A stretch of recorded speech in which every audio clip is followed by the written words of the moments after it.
Hello and welcome to another discussion in the SF Masterworks reading group. This is a discussion series where we read the SF Masterworks in the order they were published as Masterworks by Collins. We read one book a month. The book for November is The Dispossessed by Ursula K. LeGuin.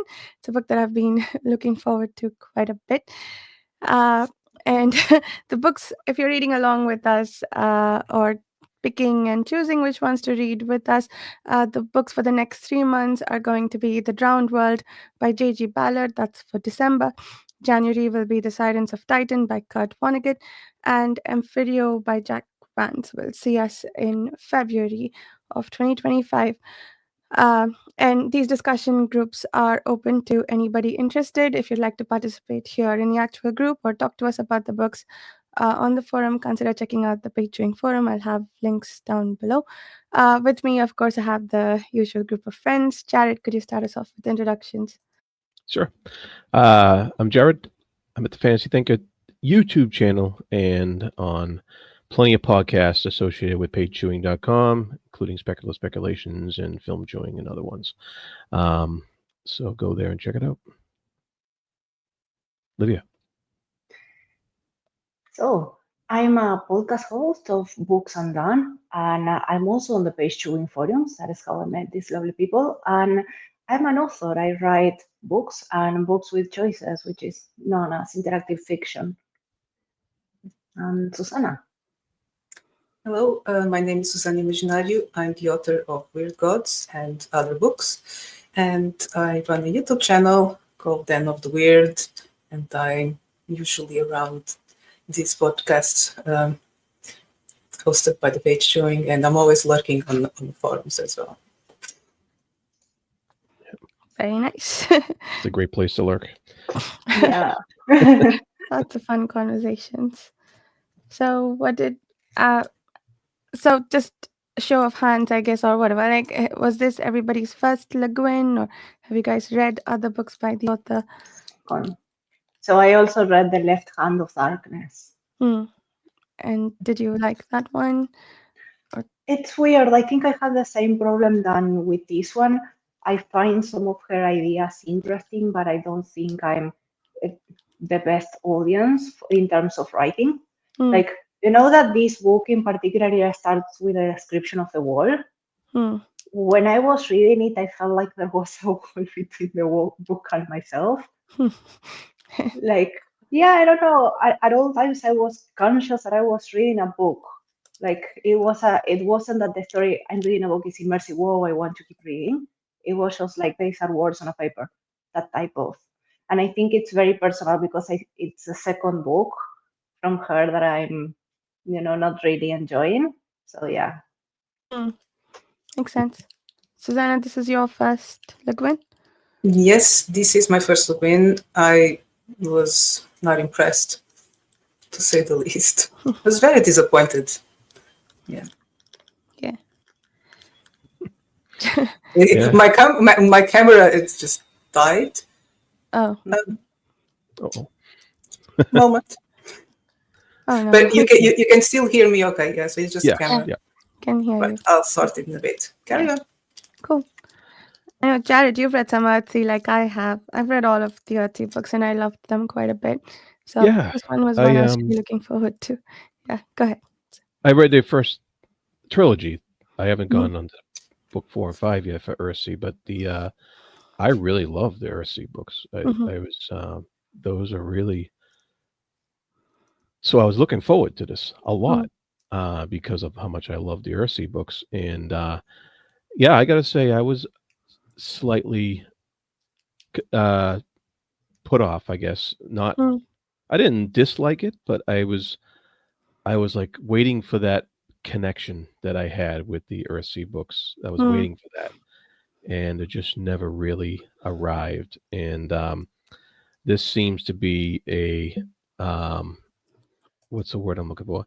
It seems to be a societal comparative analysis on paper, and I wasn't ready for that. I wasn't in the headspace for that when I started this book, and so it took me a while to get through it because of that. Fortunately, I didn't start it last night like some people here, but but um, but I made my way through it, and I think she's. I mean, I don't mind her style of writing, but I just like I said, I missed that immersive quality that she had when I was reading Earthsea, and I just enjoyed myself on Earthsea so much more than I did with this book. Mhm. Interesting. It's not a novel, it's an ideological rant. It's just. So Yeah. the plot, I think it starts like very late. So Shevek has an arc, and you know that it has like a past line, present line. It's, I don't know, the last 50 pages of Shevek's arc in the past line that actually tie up the story. So it happens very late, very at the end. Yeah. And by that point, like it doesn't make sense what's happening on the present line, at least to me, because you are really in that context. I'm not sure if perhaps reading all of the Anares chapters first and then reading the Horace's chapters so that you basically put it up in a sequential way will actually make more sense. Because the climax of the story, which is a key point for the character, the breaking point, it literally happens at the end in the last 50 pages of the book. So it's a weird sensation, yeah. I missed it. I'm really enjoying this book. I didn't finish it because I started it last night, like Jared said, because I thought this discussion was supposed to happen next week. Uh, and I was putting off reading it. But uh, I so it's been hard for me recently to read books in large chunks. The most I can get through typically is 30 to 40 pages. I kind of had to read a lot of it because I started it yesterday, but I didn't it wasn't dragging me down. I didn't feel the need to put it down at any point. I was really enjoying it. Maybe I like the setting or the the thing the book is about. Like I discovered about myself recently that I love books about authors and uh, I guess people in publishing. I guess with this book, I discovered I think that I love books about physicists or maybe scientists in general. But I really enjoyed following him as a character, like reading about some of the difficulties he has with the academic world, which interestingly, even Mm. in what's the name of the planet? Anaris, that's where he is, the one I Yeah. actually know how to say. Uh, that doesn't seem too different from what I know some academicians struggle with in our world today. So it it's interesting. It just was a very interesting setting. I found it for I don't know how, but given the setting, like it seems impossible, but a very gripping read. Like I could devour the next 100 pages in the next couple of hours. Um, if I sat down and read it. So yeah, it's interesting. I am very fond of this book so far. Something that I found interesting in this book is that the first 50 pages or so, or the first half of the book, it presents like a very black and white setting. Like Anares is a utopia, and Oraces is a ugly dystopian place. And by the end of the book, she actually twists us up, and you get to see all of the ugly things that are happening in Anares and that there is no actual utopia, there is so much more and everything.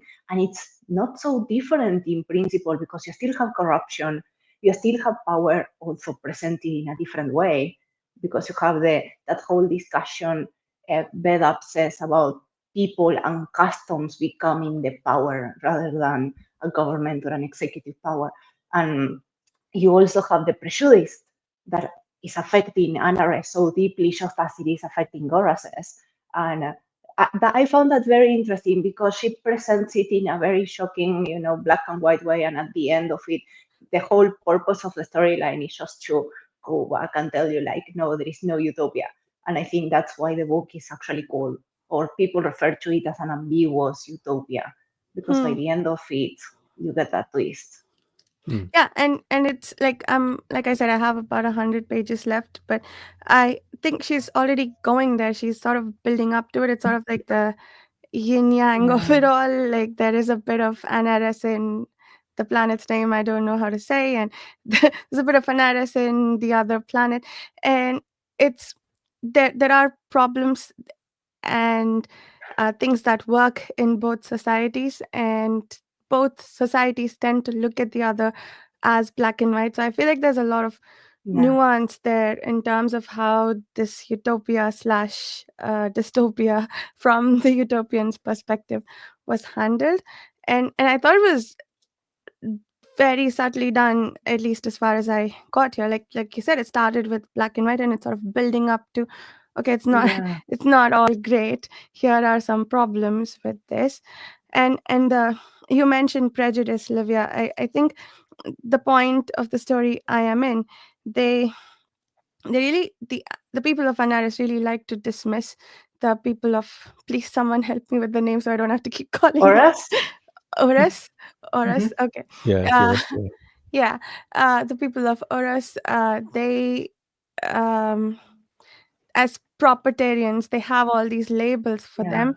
So I felt this certain lack of kindness in their ideology and philosophy, which you would think, like, for a society that's built on quote unquote Mutual aid. utopic Yeah. principles, uh, would be compassionate and maybe empathetic towards their neighbors, even if they are disapproving of them. But it's the sense of moral superiority which ultimately, I think, leads to the need to dominate and exert control, right? Which, so they haven't really lost that aspect of it. And I think the build up to that, or the exploration of that aspect of the society, was really well done. Yeah, I liked what you said about the mutual aid because that's basically a fundamental principle of how NRS works. And it's also what gives them the most prejudice towards the other society. And it's not something that, especially when they have this whole crisis, the famine, I think on the second third of the book, that everybody is starving for a few years, and you get so much work. Everybody, every one of the characters, they do so much work in terms of helping others, going to work where they are needed, sometimes breaking up couples and everything, but they are still at a prejudiced lot against the others.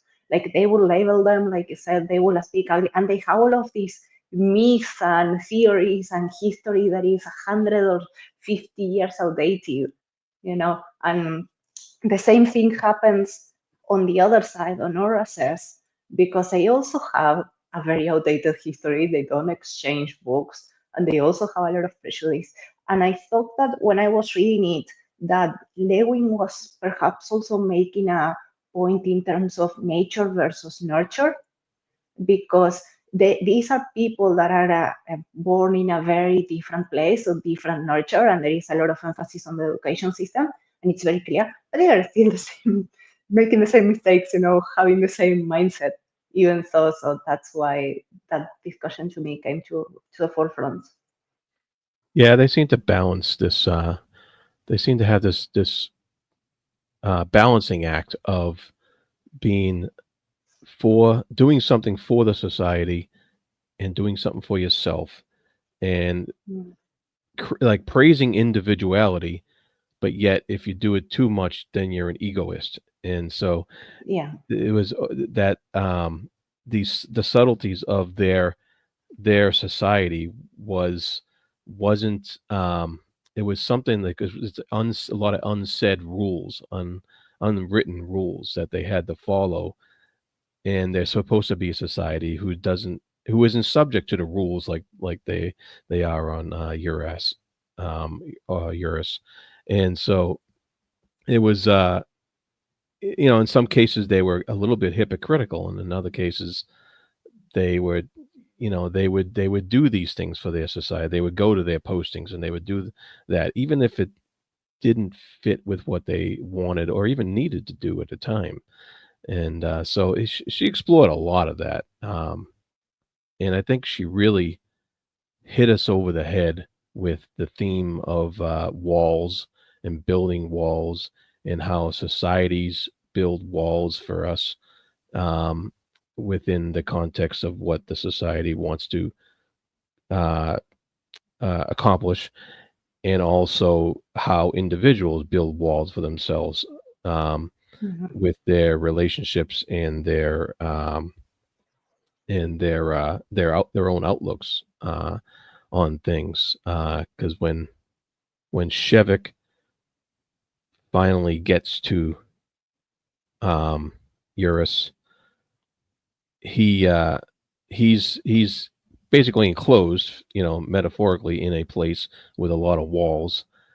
And when he finally breaks out of those walls and sees the rest of the society there, it's he has it in his mind to then break other walls, that he can break down the walls that of all the problems that he sees in his own home world. And so she really explores that idea a lot throughout the whole book.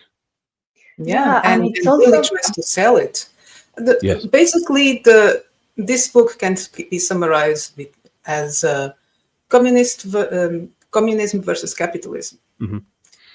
And communist is good, capitalism is bad. She tries to play the devil's advocate and expose the flaws and corruption of both societies. That, by the way, as they are described here, they couldn't function. They don't exist. They are utopias, because utopias don't exist. I mean, these societies just would not work. And she tries to balance it out, like you said, but I don't think she did.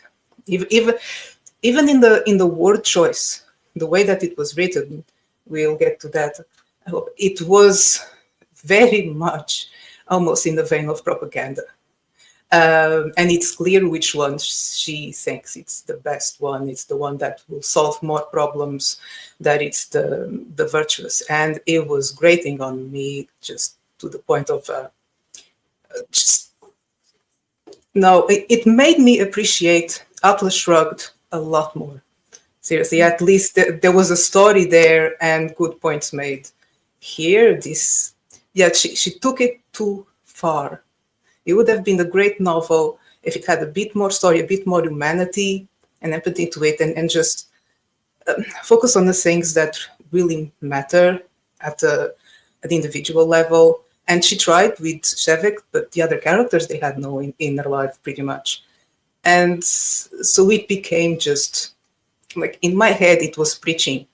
It was just being nagged, imposed something, you must like this way, because no, this is the way, this is the righteous way. And look how, corrupt they are and greedy. I don't know, but here is, our society should, how fellow human beings could be together in harmony and perfection. And look what they do to women in this place. Horrible, horrible. Sorry, I am now ranting myself, but it was how it read to me. I was being preached an ideology in a very blatant way. At least add a bit more storytelling to it, just to make it easier. But no. Something that I want to comment on that, it gets, to me, it's preachy at the start, and I think it's a point so that she flips it, but it's not NRS. NRS is not communism. So I went and tried to do it's something else. It's extreme, but based on. No, it's not. I actually went in and looked at LeGuin's work. Let me do a bit of a go around, and I will make a point. She also wrote a short story called The Day Before the Revolution, which actually follows Odo. It's a short story, but when she published that short story in a collection that is called The Wind's 12 Quarters, she actually explained what she tried to do with NRS. She said, I'm going to read the quote from LeGuin's own foreword. She said, Odonianism is anarchism, not the social Darwinistic economic libertarianism of the far right, but anarchism as prefigured in early Taoist thought and expounded by, she gives 4 different authors of papers, Shelley and Kropotkin, Goldman and Goodman. I don't know who they are. And at the end, she says, anarchism's principal target is the authoritarian state, capitalist or socialist. Its principal moral practical theme is cooperation, solidarity, mutual aid. So I think it looks like communism from the very early part of the book, but it wasn't her aim. She was actually targeting any type of authority. She says it is the authoritarian state, capitalist or socialist. But Well, I think it's if you have to explain, maybe you didn't explain it very well in the book. So it's not really explained. That bit that I read is a foreword from LeGuin in a collection of short stories. So you actually get that explanation from her in another book. Yeah. So it's not on this one, but it's not communism. And it's just, I think, anarchism as it was originally presented, as she said on the Tao itself. Yeah, she did bring up the anarchist thing in the book a couple of times. Yeah. But I think a lot of people reading this would think that she was talking about communism, or at least some type of socialism. Especially considering when it was written. Which was it 1964? 60 something. 64? And 74. 74, yeah. And so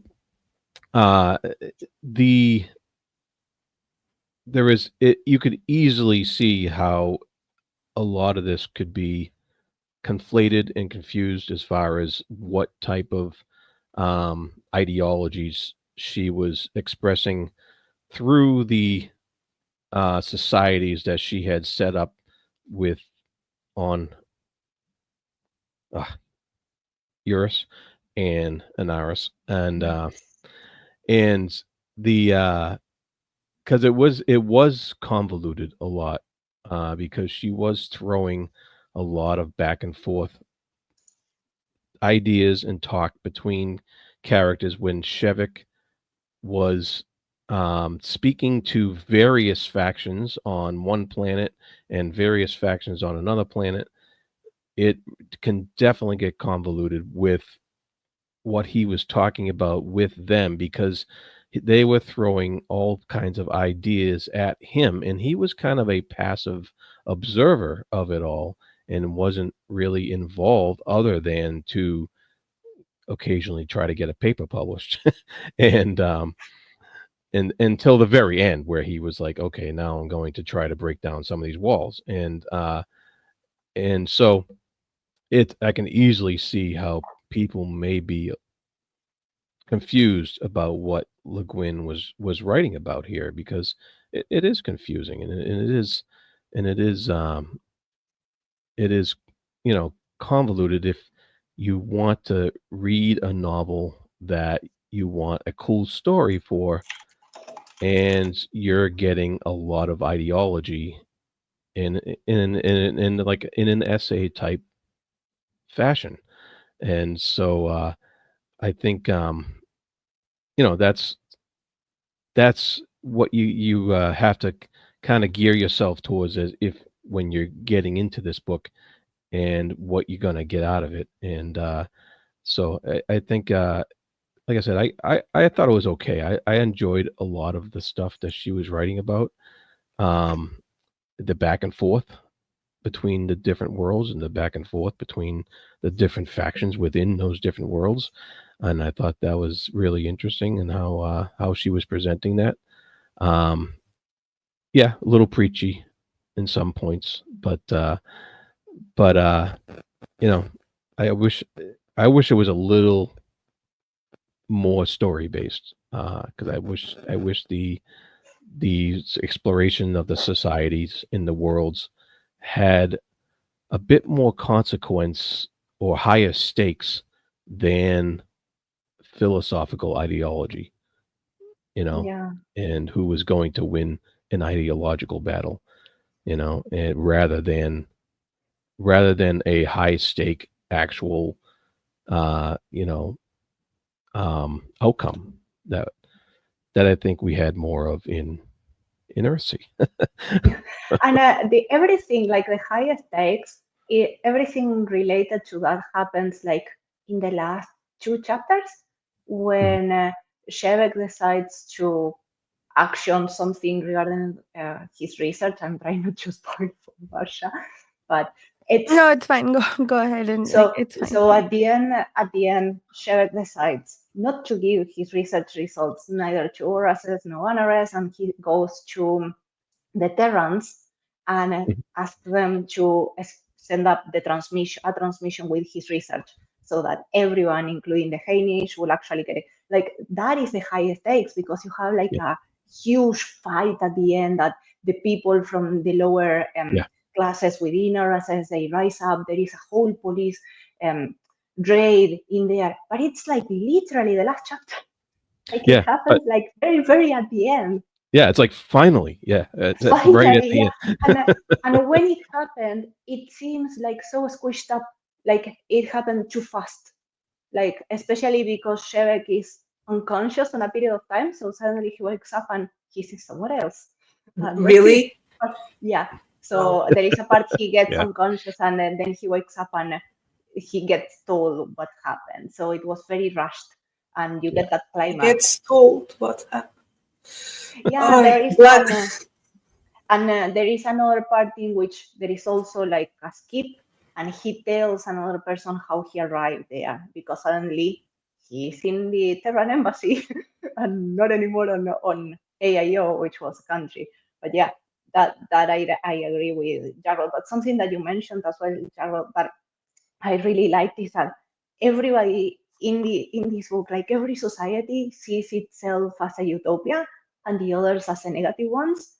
And we have, because within Oroses, which is a country, which is a planet, sorry, we have several countries, and we have AIO, which is where he goes to the university. But there are also mentions of Thu, which is a socialist society, and they see that they are applying Udonianism, but they don't like Anares, and Anares doesn't like them because they still have authority, and there is like this whole cycle of everybody sees themselves as big society, the best in the world, and everybody else is not. And there is always that, as you mentioned, Jaro, that type of wall building against and fragmenting, rather than actually, regardless of the principles that they have. And speaking of world building, you said it well. You mentioned country. It could easily have been two countries, or just even two kingdoms. You know, there was no need to be two planets. Does not make it sci-fi.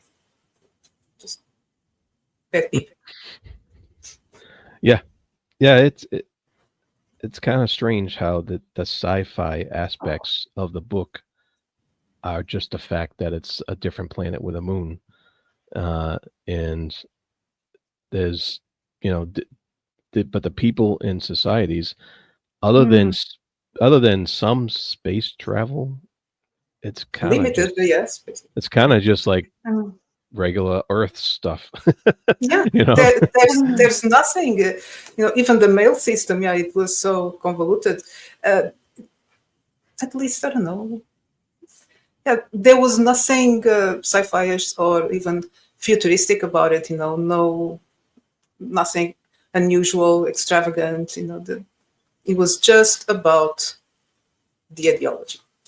That was that. Yeah, he was supposedly playing with a higher form of physics in his papers and stuff like that. The temporal physics or so. Yeah, that went beyond. What but we actually don't know anything about it. She doesn't tell us much about it. Yeah. What are the applications of it? The ramifications of it. There's not this big thing that he finds, that he kind of figures out. Does though? I think. Did I miss that? Yeah. No, it's very at the end of the book, and she actually says at the where I'm at in the book, she like it. If he solves his unified theory, apparently they'll have instantaneous travel, which that is set up in the book. Like it's, and yeah, it maybe it didn't need to be separate planets, but it allowed for analogies or more, I guess, exploration of the othering of each other. Like their moon is our our Earth is their moon, and their moon is our Earth, or whatever. Like the whole swapping of it. I thought it made for an interesting setup. Like sometimes you just have an interesting setup. I don't know if she was setting out to write a sci-fi story. It maybe got classified sci-fi. I don't know, but yeah, I and also I don't strictly agree that she was preaching that one was better than the other. In fact, I think she was doing quite the opposite. She was, I think, for things that you might think by default that this is better than the other, she was actually pointing out holes in both societies. And in the one that you might like, from the perspective of the NRSTs, if that's what we were calling them, um, these people, from their perspective, sure, they they were pretty hateful, but when we actually saw them up close with Shevik, he found the holes in his own thinking, right? So that's kind of what that was about. I don't think she was, at least I didn't get the sense that she was saying this is clearly better than the other. She was actually saying maybe nothing is perfect, but we have to be. I actually don't know what her ultimate point is, but I don't think it's that this is better than the other. Yeah, and there is also in the NRS society, what struck me is that there is a lot of bullying. Like when we get to the part where Shevek and Tavek have children, they get bullied awfully on the school simply because of who their parents are, and that's very anti-Odonianism, and it happens to so much, and to the point they have to literally go and live in a different city. So they have to other themselves within the society that was mutual aid. So I think it reinforces your point, Varsha, that she was also always trying to point holes. Something that I did wonder was that this is part of the Hainish cycle.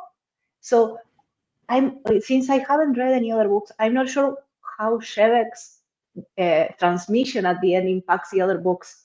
I'm not sure I'm not sure if the other standalones actually have something related to this one in particular.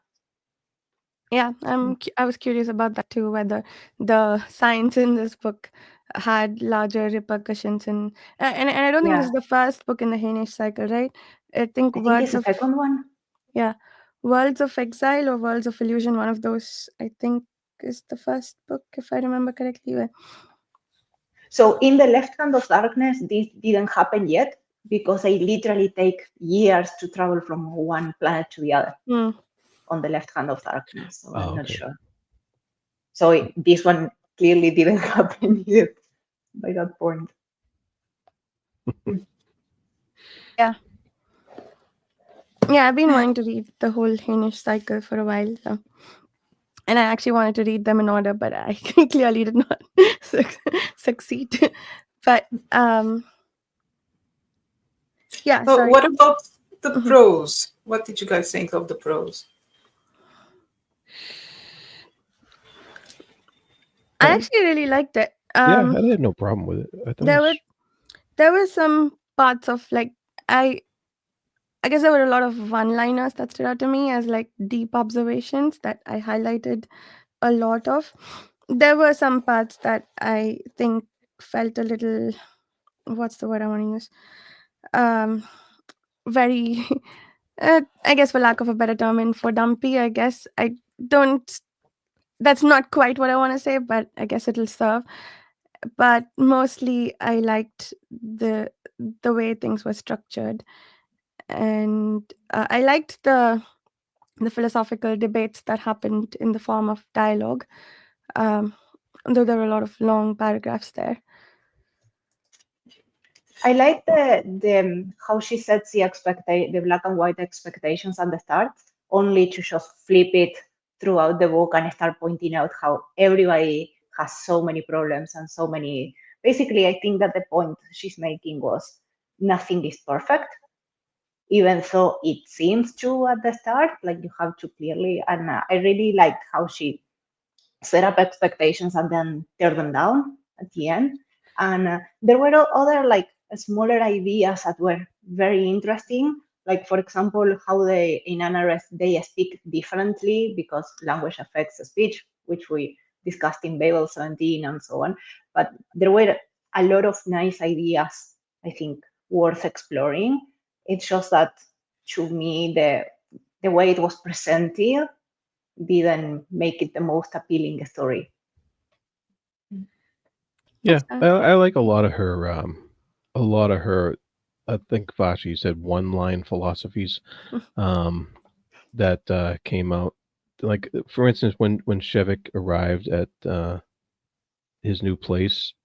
I think he said, "Well, you have me now. You have your anarchists. What are you going to do with them?" You know, so it was a interesting quandary of um, that these people have a person from another society who has a different ideological viewpoint than them. What are they going to do with that, and what are they going to do with him? And so that it gives you something to think about, you know. And there was another line like, "Where then is truth? It's in the hill one happens to be sitting on," you know. So there's a lot of stuff like that in there to think about when she throws those lines out, and you think about them in relation to the character and the situation they're in. And Yeah. and Which was very arrogant and hostile from the yeah, you get-go. think so? Yeah. I took It it as is officially the most despicable character I've ever read. There were moments here where I gagged. I just could not get into the mindset. Which character, sorry? Jevek. Yeah, Shelley is quite of a contradiction because he's so preachy at the start of a book. And then I'm not sure if you reached that part. Like he literally tries to rape a woman in the second half That of the was book. pretty much when I kind of decided no, it wasn't there. It was afterwards when he starts blaming everything for it. You know, the people, the drinks, the bread that he ate. Everyone, you know, had except himself. Except himself. That was the moment I was like, no, this mindset won't do. I can't just. Yeah, I think that she was. I also found that extremely jarring. That part that I was just like, book to the wall, fling him.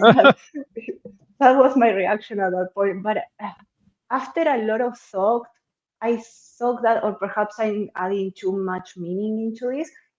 I thought she was actually trying to, LeGuin was trying to point out that you can still be a self-absorbed moron in that case of Shevek, you know, even though all of the mutual aid and society and all the openness they have around sex at the start of the book, you know, it's like you can have a nice society, or nice society as how she presents it, but you can still be an.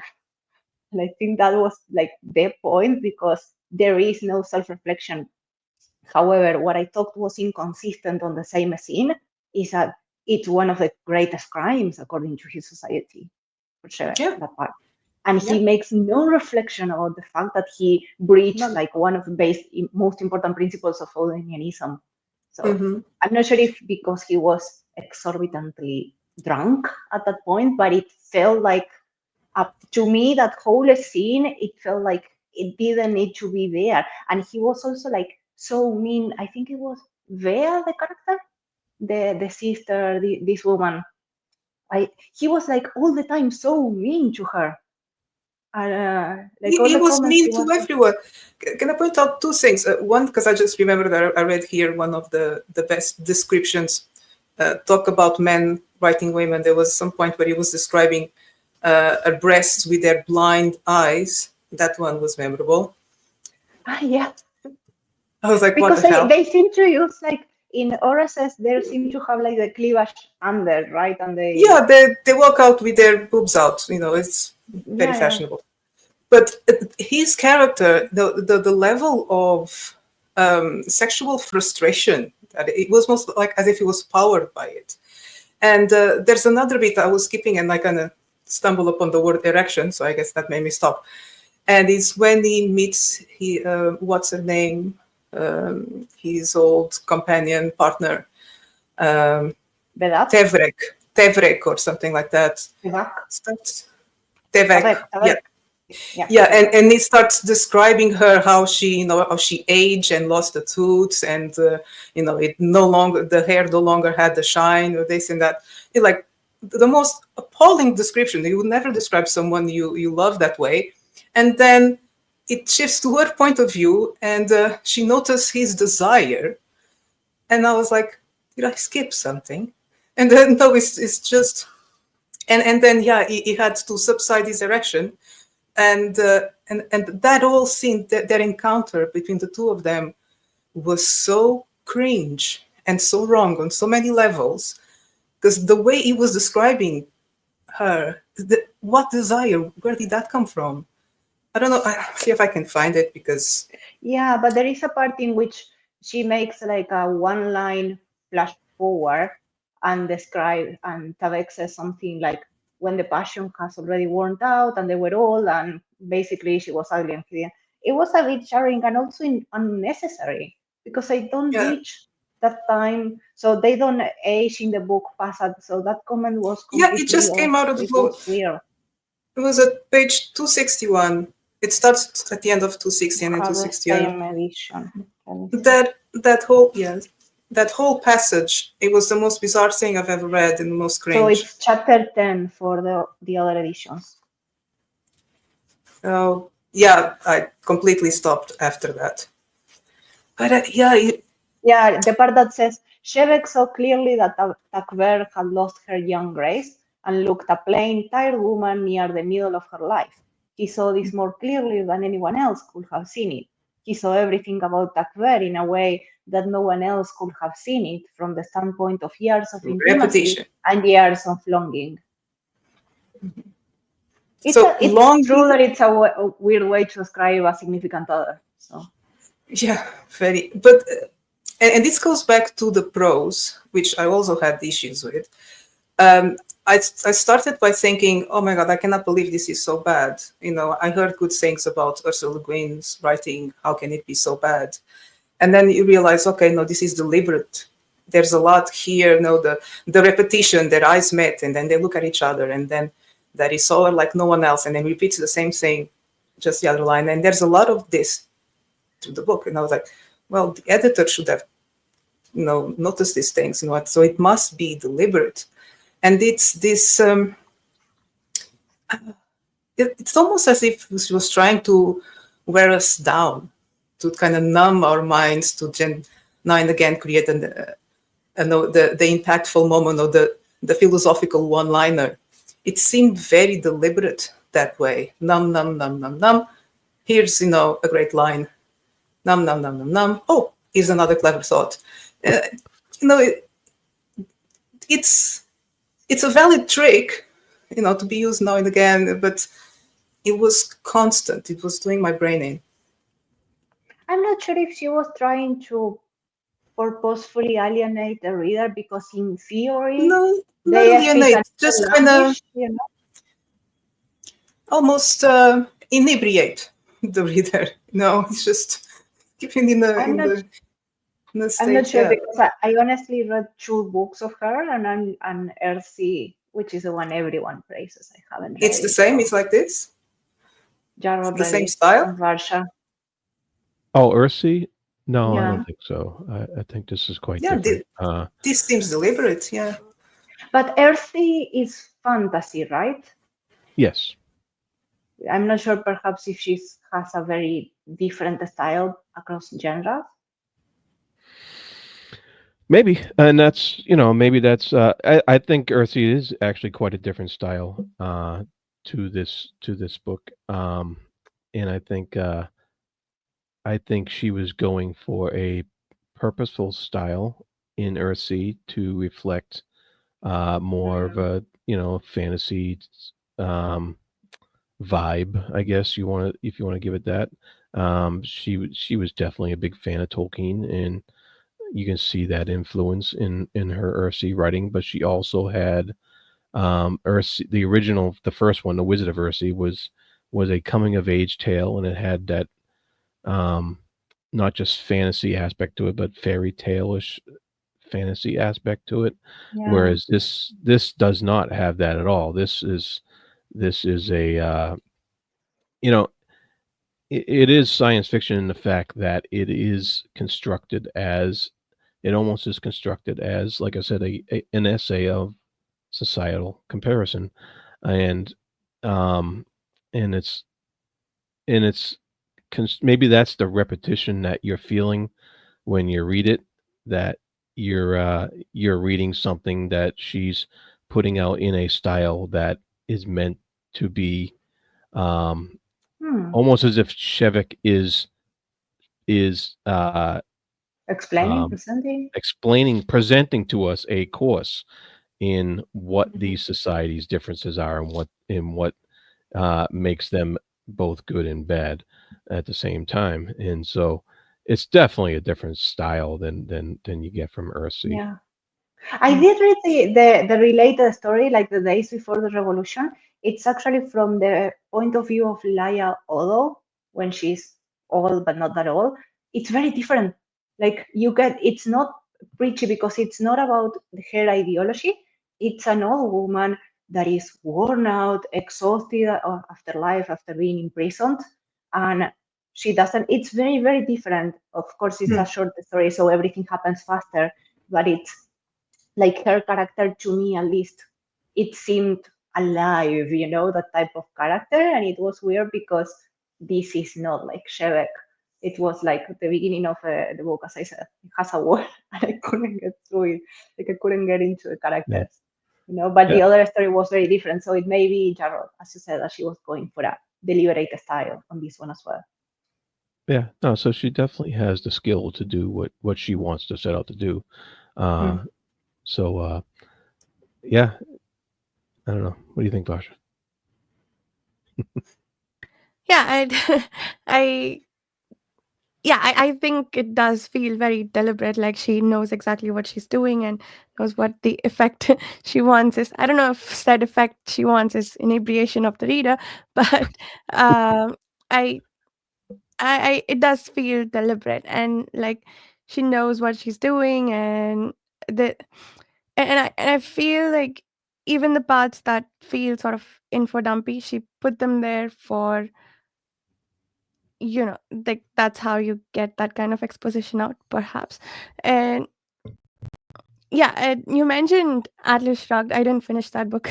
I DNF'd that one at one particular scene, but it interestingly this also reminded me a little bit of Ayn Rand in the sense of like she has a particular ideology that she seems to be meeting out through the book, but overall, I didn't feel like she was espousing one particular ideology more than the other or saying this is good, this is bad. I did not get that impression at all. It felt more like what you said, Jared, comparing two societies, Yeah.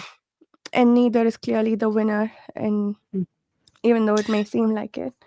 Well, I didn't read to the end, so the almost half I read was very, very leaning on the good and bad. Mm.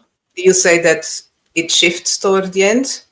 Okay, It I hope shifts. so, because It shifts, but I think even as early as the first Anaris chapter, I think the groundwork is laid for that. Like when Yeah. Shevik does something like what to me looked perfectly harmless for a child to be doing, like when he talks about, oh, the rock will never hit the tree. And the teacher apparently gets angrier and angrier and says, you're egoizing, you're not sharing your knowledge, And you're he just shuts showing them off down. that you're so Yeah. clever. I think that is not a comfortable society for a child to grow up in. So I, even as early as that, she's not saying this society is clearly better than the Hmm. other. um so yeah, like I think that in some cases she's very clearly saying, hey, look, this is a problem. In other cases I think she's just describing situations that feel problematic that you can read into as, okay, Yeah. this is not the makings of a perfect society. So sorry, I think I digressed. We were talking about the writing style, and yeah, I do agree that she probably knew what she was doing. I don't know enough to say one way or the other, but I rather enjoyed it. Like I said, like I found this book eminently readable. I appreciated. I didn't agree with any particular ideology, but I appreciated the general form of what she tried to do, which is to really say, even in like the Anare society, which apparently is ideal, as long as they have this feeling of superiority, this place where they other people from the other planet, Yeah. I think the foundations that the society is built on is still uh, could still have rot in its core, and I don't know if things break down towards the end, but at least there are things that are not great about the aspects of society that we explore. So I appreciated that quite a bit, where she's basically inviting us to think before passing Mm. judgments based on names of ideologies. that where you think there is rot, maybe there are good things happening. Where you think that everything is perfect, maybe there is rot in the core. And for that central theme, I think the notion of walls, I really appreciate it. So yeah, it worked for me. The book. That's all. Something that when you were talking, something you got me thinking, like I did a mental comparison of this one and The Left Hand of Darkness, and there is a very marked different style. So in principle, they are both the same, like an exploration of a society. But in this one, it's like you follow a person from the society that is definitely the most different to the reader. In The Left Hand of Darkness, you have one stranger from a society that is very similar to the reader going into a very different society. So you get to read all of the cultural clash, that person has as he read, and that makes it, I think, a bit less infodumpy because people has to explain to him how things work, and he has to figure it out. And there is a lot of that exploration, so it's a bit perhaps more guided. Um, I think, as you said, I think that perhaps she was going with that to perhaps encourage that clash of it's perfect at the start, and Shevek thinks it's perfect, and he's the only unreliable narrator that we get, only to perhaps destroy that unreliability and show the reader a bit of reality when Shevek finds out the road at the core. It's like. Yeah. And in fact, the first perspective we get of, oh, everything is so great on Anaris is from Shevik's point of view, because he thinks he's going into this degenerate society that his people hate. But the first instance we get that is not from his perspective, that's not touting how great their society is. And, they're also sort of, maybe indoctrinated is too strong a word, but they are sort of hammered into this thought process that what they have is brilliant and this is how they should be. Well, indoctrinated is the word. I mean, I guess it's indoctrination in so much as, like, the studying history books indoctrinates you. I don't maybe indoctrination is a good word. I don't know. It just feels too strong to use in this context. But something like it, a milder form of indoctrination, I guess, is what the kids go through when they are told, hey, look, those people, evil. You don't want to be like them. You are good. And that sense of moral superiority is what Shevik brings with him in that first chapter, and I think for several chapters later on. But the very first few instances we get of the other planet is like, okay, what is he talking about? That doesn't seem like a good. He doesn't have his mother, which is fine. He seems to have had a good childhood, regardless, and maybe that's a nice thing that it does or does not impose on society, that the family unit is not prioritized over the societal unit. But again, we are, I think, very much invited to think about it rather than being told that this is better than the other. And I suspect that everybody will come away with different opinions on what parts of the society they like or agree is a good thing versus not.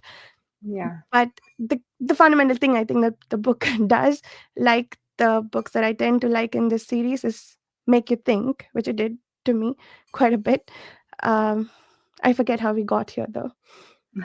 And you were mentioning about the Shevek, but also I think he's extremely unreliable. And as you said, the first chapters that we get of him in Anares, I think he's like 11, 12 years old or even younger. So it's not like a person that's going to have the greatest understanding of his own society.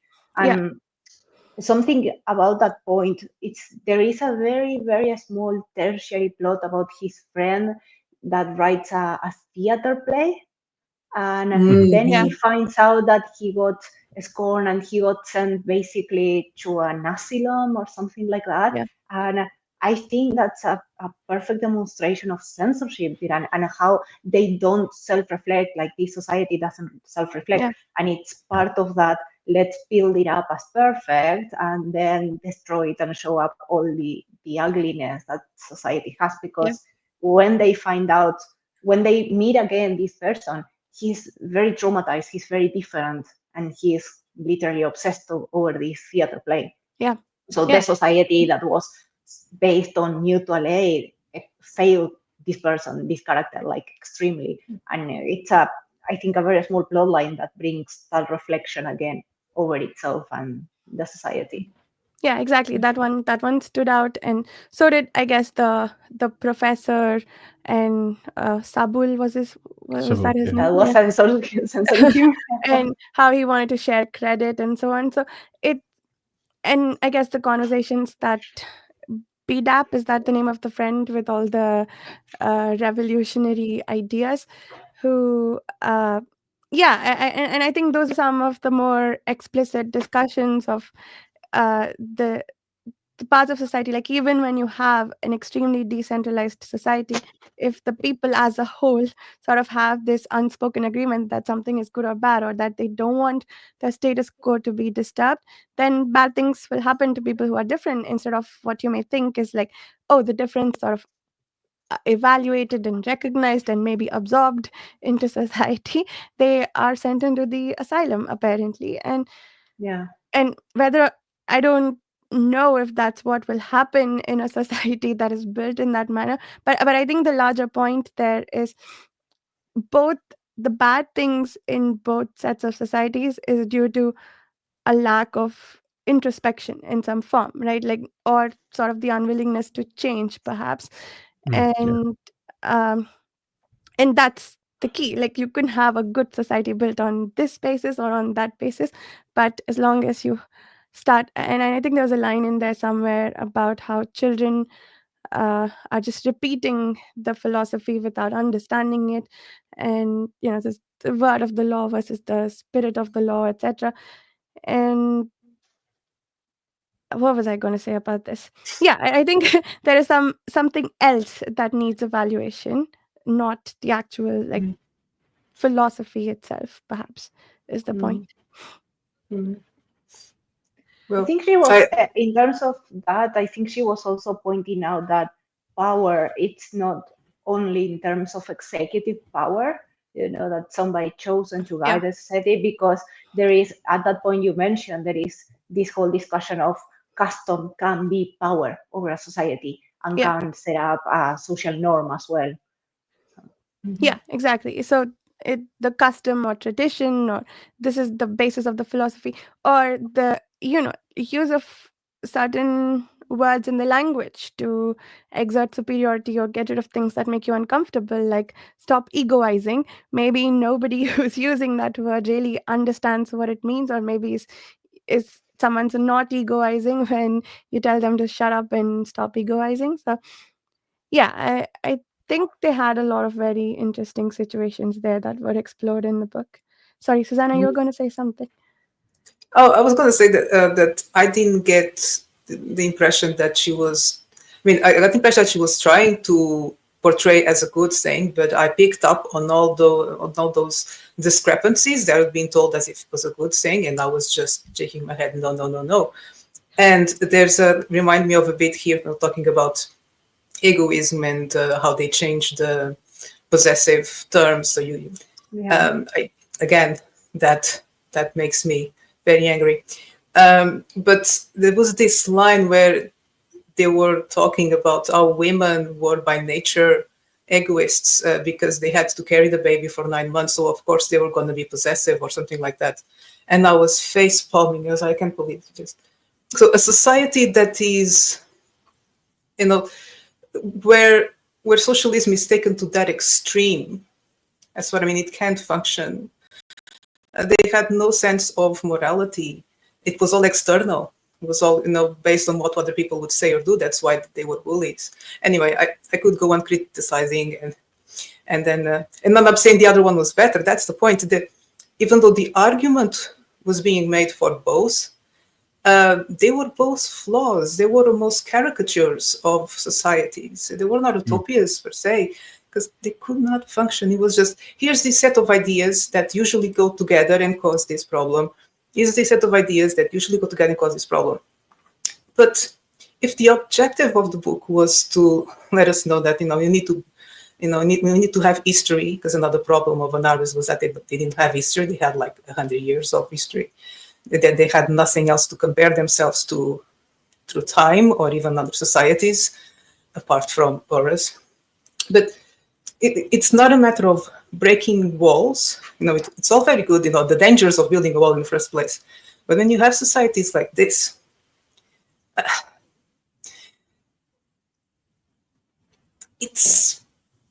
think things just got too far. I can imagine. My point is, I can imagine like a sequel to this book is they start a war, because at no point, if he did indeed at the end made it so that the theory was, that both had access, and they can now travel instantly, one through the other. Yeah, there's going to be chaos. That was my digression, because I think it leaves it open to that. And yeah, I think it leaves it on a note. Destroyed both worlds. Yeah, I think it leaves us on a note that there's going to be conflict. There's going to be something there. He's trying to break down the walls that are built at the end of the book, and that may be for his own egoist viewpoint. Because he was a horrible person throughout. But he also, it's a balancing act, because he also recognizes all the problems that are going on in these societies, and other people agree with him and other people may not, and that's going to lead to conflict. And I think that, I don't know if there is if the another book explains what happens after this book, but there is definitely that leading you to the water of conflict that's going to eventually come about, because of the help he got going back to his world from other sources other than Eurus, and so all that's going to lead to conflict, breaking down of walls that are built, whether those walls were originally put up for a noble purpose. They eventually were ignoble in their application, and so that's where conflict comes in, and it's gonna happen.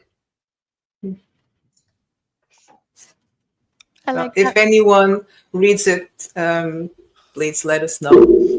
And I have a question for you all. I thought there were quite a bit of parallelisms between Shevek and Einstein, and like how he struggled, because both of them had a unified theory and a specialized theory. They both struggled to be published. They both faced a certain degree of censorship from a person who was roughly a superior or a supervisor at the start. So I thought there was kind of like a subtle, and also Einstein is presented here, but the names is spelled differently. And because Shevek actually reads the Einstein's work. So not sure. That's a question that I have for you all. If you also talked about those parallelisms. I read somewhere, or at least I thought I read somewhere, that he based Shevek on Oppenheimer. Yes. Oppenheimer. Yes. Interesting. Sure. But I noticed Einstein, the reference, which makes sense, a little insert. Yeah, his name was spelled differently. Like I had to try to pronounce it to realize who she was actually mentioning. A little bit sci-fi, because it kind of shows us that it was sometime in the future, so yeah, so far out that the name kind of got changed. So those are cool things. More of this, please. Would have been a much better story. So for what I Googled, in terms of chronological order, the next one that follows this one is also sci-fi masterwork. The word for world is forest, and is after they invent the Ansible, which is actually what Shevek is trying to do here. So perhaps in that one we may find out once we reach it. I'm not sure which year of the sci-fi masterworks is. When we reach it, perhaps we may find out. Yeah, the after effects of the unified theory. Yeah. Nice. I like the names of the theories in the book too. Like they weren't quite the theories from our world, but maybe the simultaneity one was supposed to be quantum mechanics, and the sequencing one was supposed to be the, I guess, no classic mechanics. And well, that was pretty cool too. Any Yeah. other points about this book? Nope, I think we're good. Nice. No, I could rant for hours, but it's not worth it. I was just very disappointed with the book and with the writing style. I had a very different expectation and, well, idea of a word. Like the word for the world is forest has been on my TBR for years. Now I'm a bit less inclined to get there, but I'm glad I read it and I appreciate these discussions as motivation and also catharsis. Because it's like what, and Yeah, it's always good to listen to different perspectives. And yeah. I'd be interested in some of the other books just to see if it gives me a different perspective on this one as we go forward. But we'll see.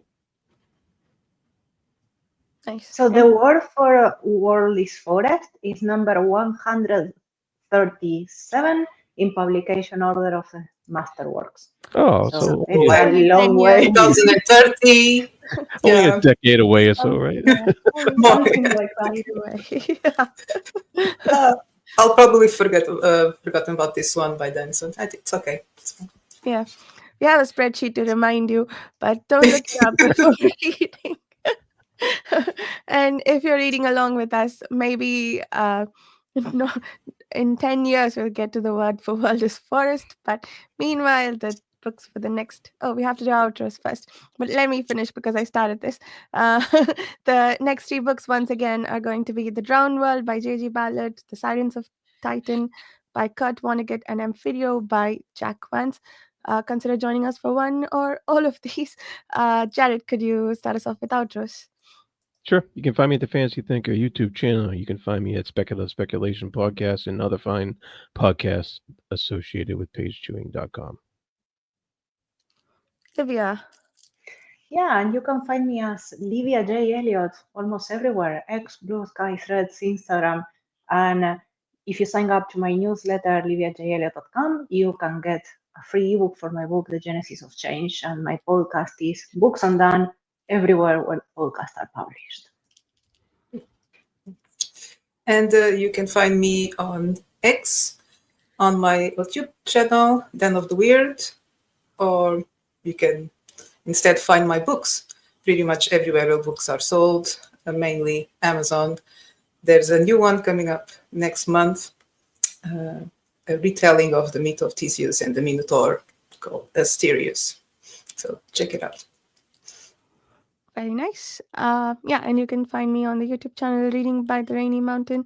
I have been behind on posting these episodes on my channel, so check out the previous episodes on Jared's and Susanna's channels if you are looking for the ones from the last couple of months. I will post them up on my channel in the upcoming weeks. Yeah, and you can find me on the podcast Speculative Speculations, which also is open to anybody interested to join the discussions. Consider checking out the Patreon forum for these or any other reading groups. Yeah, and thank you so much for listening. We'll see you next month with the J.G. Ballard book. Bye.